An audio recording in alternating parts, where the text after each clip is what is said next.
Simulan natin ang ating pagdiriwang sa ngalan ng Anak at ng Espiritu Santo, Amen. ang pagpapala ng ating Jesucristo, ang pag-ibig ng Diyos Ama, at ang pakikipagkaisa ng Espiritu Santo naway sumain At sumaiyo rin.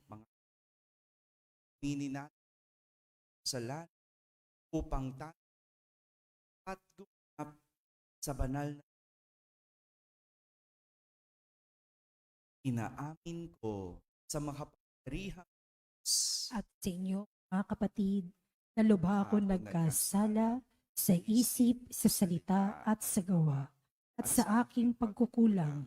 Kaya isinasamo ko sa mahal na Birheng Maria, sa lahat ng mga anghel at mga banal, at sa inyo, mga kapatid, na ako'y ipanalangin sa Panginoong ating Diyos. Awan tayo patawan sa ating mga kasalanan sa buhay, Amen. kaawaan, Panginoon, kaawaan mo kami. Kristo, kaawaan, Kristo, kaawaan mo kami. kaawaan, Panginoon, kaawaan mo kami. na lang manaming makapangyarihan, taguyod mo ang ginagawa sunod sa iyong upang sa ngalan kami ay at magkaroon sa aming paggawa ng mga kabutihan sa pamamagitan ng Jesucristo kasama ng Espiritu Santo magpa. Amen. Magsiupo po ang lahat.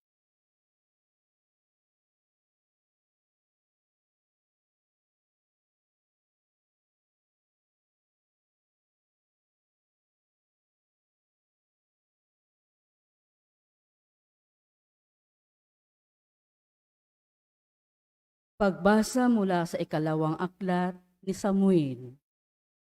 Noong mga araw na iyon, kinuha ni David ang kaban ng Diyos at dinala sa Jerusalem. Hindi pa man nakalalayo, nakaka-6 na hakbang pa lamang ang mga may dala ng kaban. Pinahinto na sila ni David at naghandog sila ng isang turo at isang pinatabang tupa. Isinuot ni David ang isang linong ipod at nagsayaw sa harapan ng Panginoon. Habang lumalakad ang mga Israelita, nagsisigawan sila sa tuwa at hinihipan ang mga trompita. Ipinasok nila sa tulda ang kaban ng Panginoon at inilagay sa lugar na nakalaan dito. Si David na may muling nagsunog ng mga handog sa harapan ng Panginoon. Pagkatapos, binasbasan niya ang mga tao sa ngalan ng Panginoon. Bago nagsiuwi, lahat ng mga Israelita ay pinakain ng tinapay, karne at pasas. Ang salita ng Diyos. Salamat sa Diyos. Salmong tugunan ang ating pong itutugon. Sino ang haring dakila? Siya'y ang Diyos na lumikha. Ulitin po natin. Sino ang haring dakila? Siya'y ang Diyos na lumikha. Ang pintuang luma ay buksan ng lubos. Ang dakilang hari ay doon papasok. Tugon. Sino ang haring dakila? Siya'y ang Diyos na lumikha. Siya ay dakilang talaga. Saan mang labanan, tagumpay ay kanya. Tugon. Sino ang haring dakila? Siya'y ang Diyos na lumikha. Ang pintuang luma ay buksan ng lubos. Ang dakilang hari ay doon papasok. Tugon. Sino ang haring dakila? Siya'y ang Diyos na lumikha. Ang dakilang hari, sino bang talaga? Makapangyarihang Diyos at hari siya. Tugon. Sino ang haring dakila?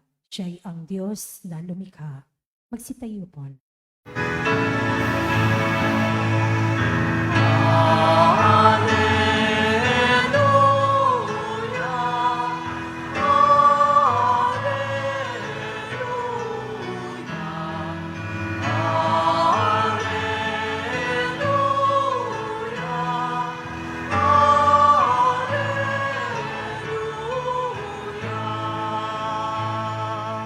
Sumainyo ang Panginoon. At sumaiyo rin. Ang mabuting balita ng Panginoon ayon kay San Marcos. Puri sa iyo, Panginoon.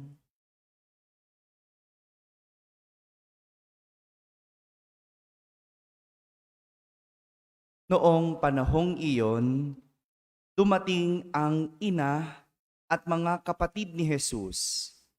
Sila ay nasa labas ng bahay at ipinatawag siya. Noon na maraming taong nakaupo sa palibot ni Jesus at may nagsabi sa kanya, "Nariyan po sa labas ang inyong ina at mga kapatid. Ipinatatawag kayo." "Sino ang aking ina at mga kapatid?" ani Jesus. Tumingin siya sa mga nakaupo sa palibot niya at nagwika, "Ito ang aking ina at mga kapatid, sapagkat ang sinumang tumatalima sa kalooban ng Diyos ay siya kong ina at mga kapatid." Mga kapatid, ang mabuting balita ng Panginoon. Pinupuri ka namin, Panginoong Heso Kristo. Magandang umaga po sa inyong lahat. Alam niyo po, naalala ko noong bata pa ako, siguro 10 taong gulang ako noon. Minsan, kami ay naghahapunan ng aking pamilya. Pag kami kumakain, sabay-sabay, iniintay kung sino yung wala, hindi magsisimula hanggat hindi kumpleto. Alala ko, 10 years old ako noon. At pag kumakain kami, matagal kaming kumain 3 hours. Kasi daming kwento. Marami kaming kwento. At alala ko, 10 years old ako, habang nagkukwentuhan kami, nagtanong ako sa mga kapatid ko. Sabi ko, "Ano ang gagawin ninyo kapag nalaman ninyong may anak sa labas si Papa?" Nagkukwento kami, bigla ako nagtanong ng gano'n, ano? Natahimik yung lahat, walang nakasagot. Ako na yung sumagot. Sabi ko, "Di papasukin nyo. Nasa labas Lumang joke po yun, no? Joke yun noong araw, no? Yun yung joke noong araw na pag nasa labas ang kapatid mo, pag nalaman mo may kapatid ka sa labas, papasukin mo. Sakalang nagtawanan yung mga kapatid ko. Akala nila, no? Kung ano na yung aking tanong. Mga kapatid, alam nyo po, parang ganito. Parang ganyan ang nangyari sa ating ebanghelyo. Habang si Jesus nagtuturo sa loob ng bahay, again, sa loob ng bahay, kasama ang maraming tao, may tumawag sa kanya sa labas at nagsabing, "Nariyan po sa labas ang inyong ina at kapatid. Ipinatatawag kayo." Tinignan ni Jesus ang kanyang mga kasama na nasa loob ng bahay, sabay sabi, "Ito ang aking ina at mga kapatid, sapagkat ang sinumang tumatalima sa kalooban ng Diyos ay siya kong ina at mga kapatid." Malalim. Malalim po ang pakahiwatig ni Jesus sa ating ebanghelyo. Ipinapakita niya na higit sa dugo at higit sa pangalan ang pagiging kapamilya ng Diyos. Kung babalikan natin ang kwento, binigyan niyang diin ang salitang nasa labas. Binigyang diin ni San Marcos ang salitang nasa labas na tumutukoy sa lugar kung saan nandoon ang kanyang ina at mga kapatid. Habang tinitignan naman niya ang mga taong nasa loob at pinagsasabihan na ang tumatalima sa kalooban ng Diyos ay siya kong ina at mga kapatid. maaring ang pagiging nasa loob o nasa labas, sa Ingles, insider or outsider, ay hindi lang nagpapahiwatig ng lokasyon o katayuan ng isang taong nasa relasyon. Ito yung simbahan natin, di ba? Maliit lang, kaya merong mga nagsisimba sa labas. Ibig sabihin ba, yung nasa loob, sila lang yung insider? Sa labas si Ate Jonah, tsaka si Kuya Buddy, ibig sabihin ba, sila'y outsider? Ibig sabihin nito, hindi lokasyon, kundi disposisyon. Disposisyon ng isang taong nasa relasyon. Katulad ng sinasabi ni Jesus, para maging kapamilya ng Diyos, kailangan pumasok ka, lumapit ka, makisama ka, makinig ka, at sumunod ka. Yan ang ibig sabihin ng insider o nasa loob. You are in a relationship, nasa relasyon. Ibig sabihin, pumasok sa relasyon, nakipagrelasyon, nakinig, sumunod, tumalima.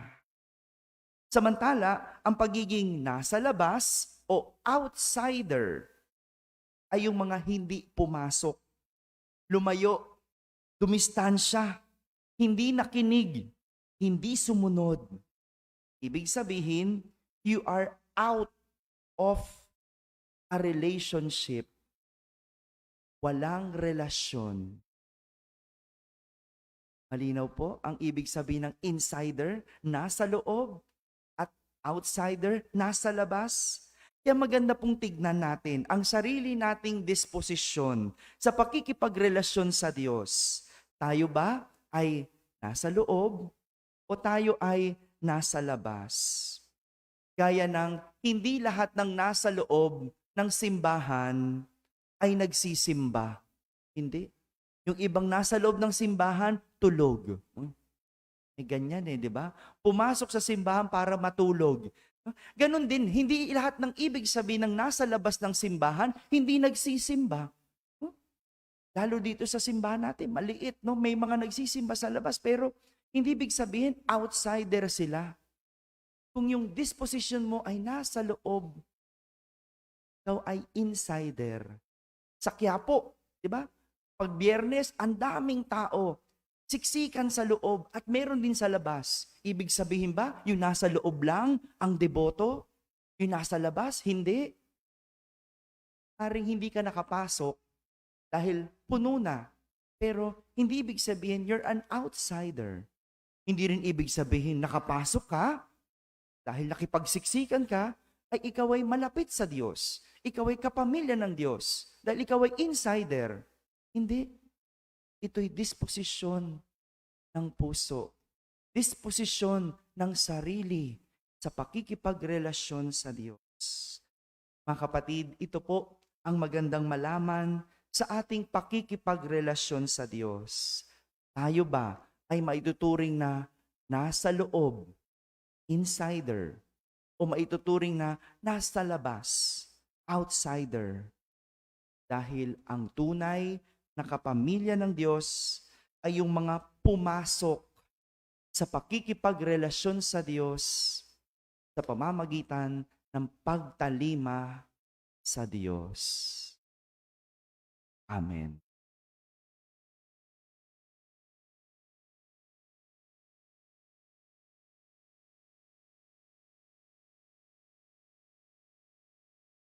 Ang mensahe ng kaligtasan ni Jesus at ng kanyang buhay ang ating pamantayan sa paghahanap sa kalooban ng Diyos.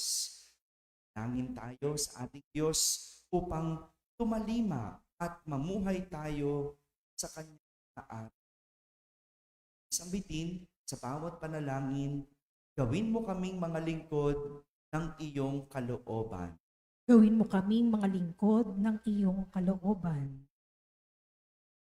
Ang simbahan naway mamuhay sa diwa ng Ebanghelyo at laging hanapin ang kalooban ng Diyos. Manalangin tayo sa Panginoon. Gawin mo kaming mga lingkod ng iyong kalooban. Ang ating pananampalataya naway mapalalim natin sa pamamagitan ng ating paglilingkod sa mga dukha, may kapansanan at mga mahihina.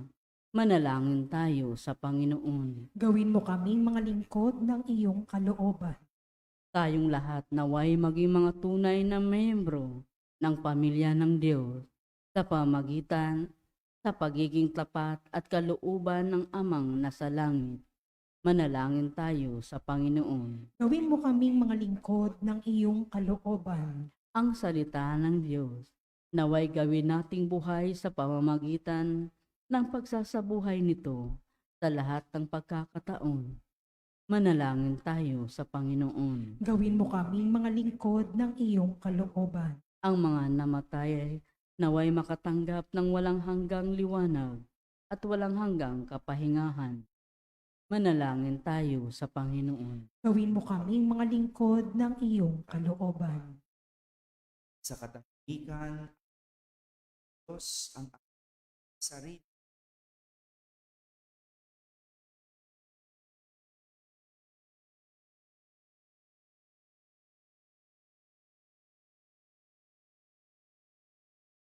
Manalangin sa Panginoon. Gawin mo kaming mga lingkod ng iyong kalooban. Gawin mo kami dapat na maging bahagi ng iyong sa pamamagitan ng aming buhay pananampalataya. Ay pinahahayag ng aming mabubuting gawain. Sa pamamagitan ng Kristo, Amen. Magsiupo po lahat.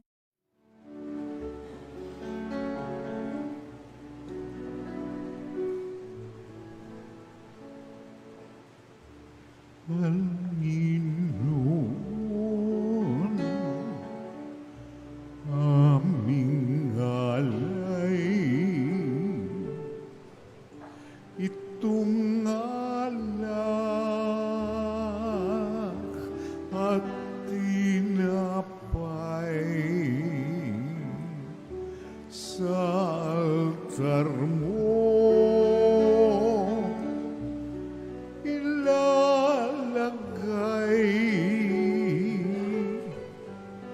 Tanggapin sa iyong kamay.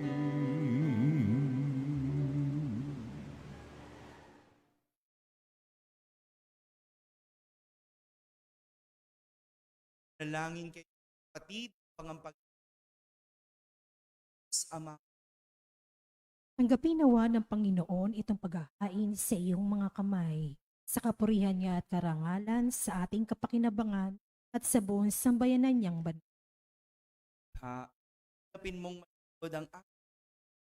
Ngayong ang kalan ay kami sumasamo sa iyo at tumuluhod upang kaligtasan iyong ipagkaloob sa pamamagitan ni Jesucristo kasama ng Espiritu Santo magpasawalang hanggan. At sumaiyo rin, Itaas sa Diyos ang inyong puso at itinaas na namin sa Panginoon. pasalamat. Marapat na siya ay pasalamatan. Ama,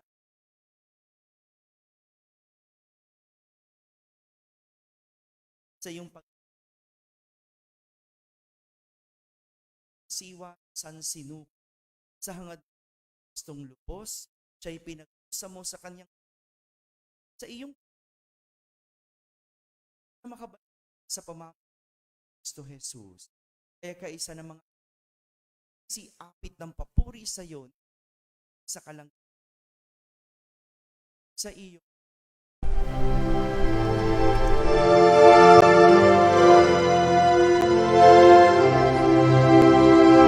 Santo, Santo, Santo, Panginoong Diyos makapangyarihan, napupuno ang langit at lupa ng kalwalhatian mo. O sana sa kaitaasan, pinagpalang na paririto sa ngalan ng Panginoon. Hosana sa kaitasan.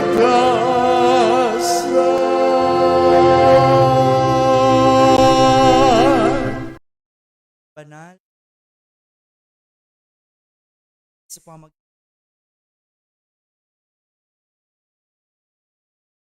para sa amin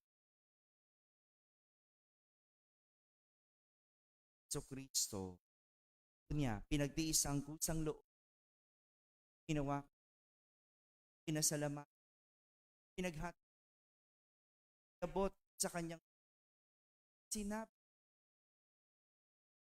tanggapin ninyong lahat ito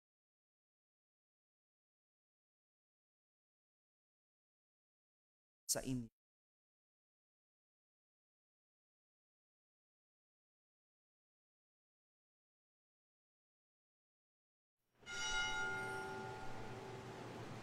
Gayon din naman na matapos ang hapunan, hinawakan niya ang kalis, muli kanyang pinasalamatan. Iniabot niya ang kalis sa kanyang mga alagad at sinabi,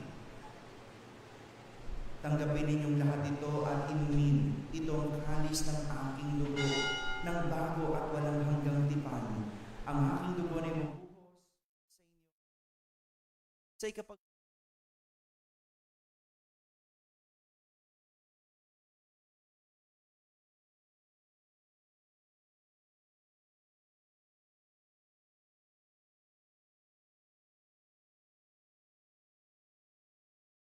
pagbunyi misteryo ng Si Kristo'y namatay, si Kristo'y nabuhay, si Kristo'y babalik sa wakas ng panahon. ginagawa namin pagala sa pagkabuhay ng at inaalay namin sa iyo at ang kahit sa nagkakasan kami nagpasalamat dahil kami na tumayo sa harap sa iyo.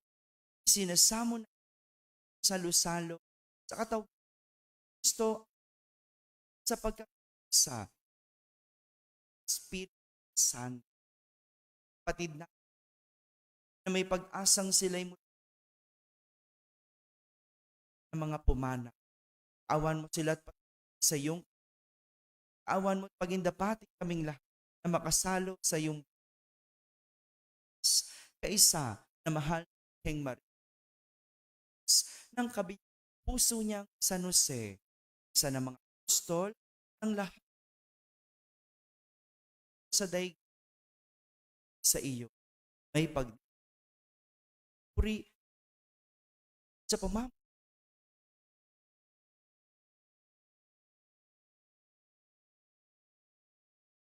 ni Kristo sa kanya at ng parang at papuri sa iyo. Diyos amang kasama ng Espiritu Santo magpasawal. Amen. Amen. Amen.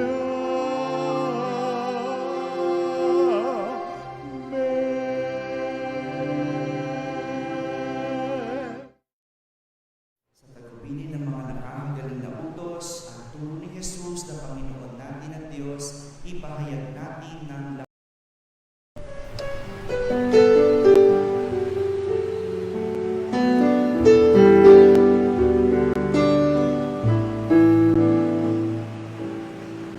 Ama namin, sumasalang ka, sambahin ang ngalan mo, mapasa amin ang kaharian mo, sundin ang loob mo dito sa lupa para ng sa langit. Bigyan mo po kami ngayon ng aming kakanin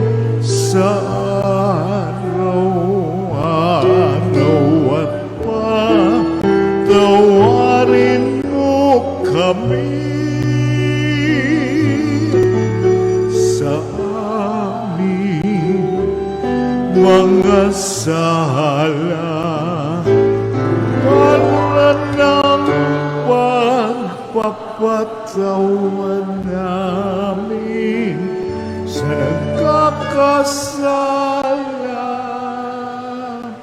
sa amin. At huwag mo kaming ibang dulot sa tukso at yadya mo kami sa lahat ng masama.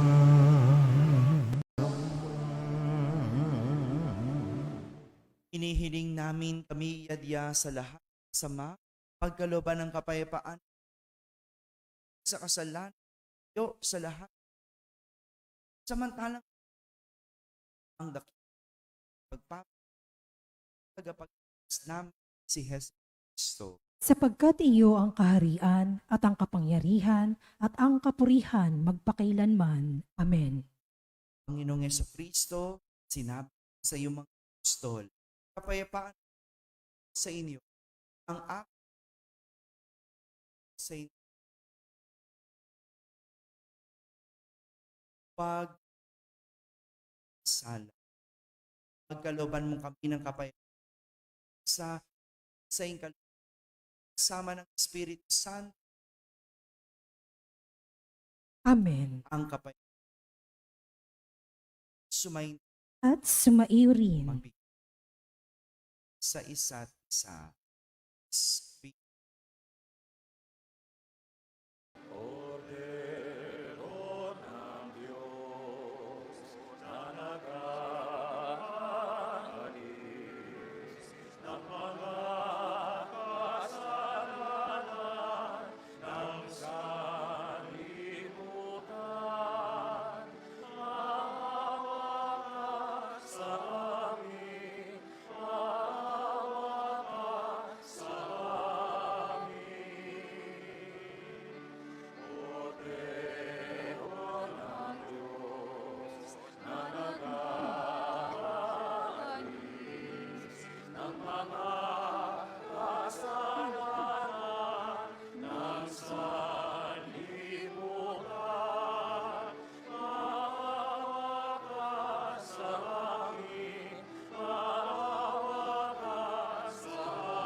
Itong sa mga kasalanan sa sanlibutan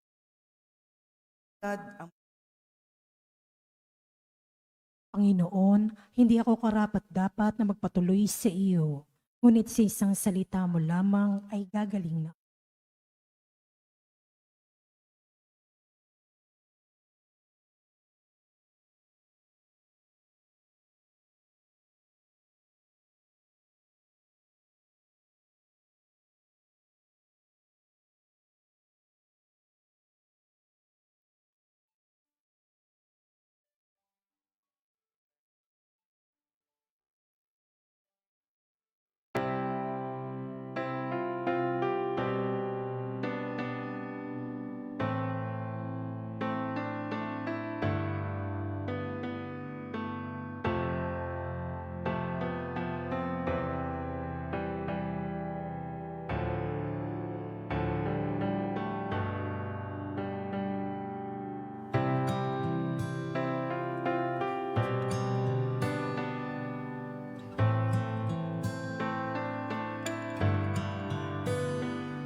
manalangin.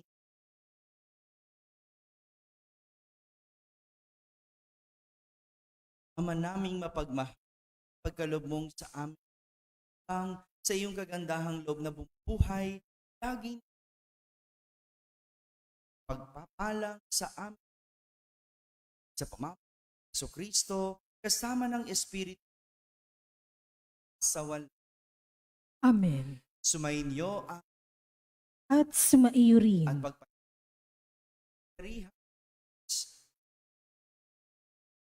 at Espiritu Santo. Amen. Tapos na po.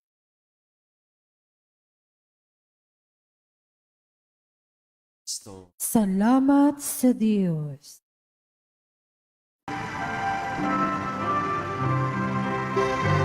Nuestro Padre Jesus Nazareno, sinasamba ka namin, pinipintungo ka namin, aral mo ang aming buhay at kaligtasan. Nuestro Padre Jesus Nazareno, iligtas mo kami sa kasalanan. Ang krus mong kinamatayan ay sagisag ng aming kaligtasan. Nuestro Padre Jesus Nazareno, dinarangal ka na amin. Nuestro Padre Jesus Nazareno, nilulwalhati ka namin. Nuestro Padre Jesus Nazareno, dinarangal ka na amin. Nuestro Padre Jesus Nazareno, nilulwalhati ka namin.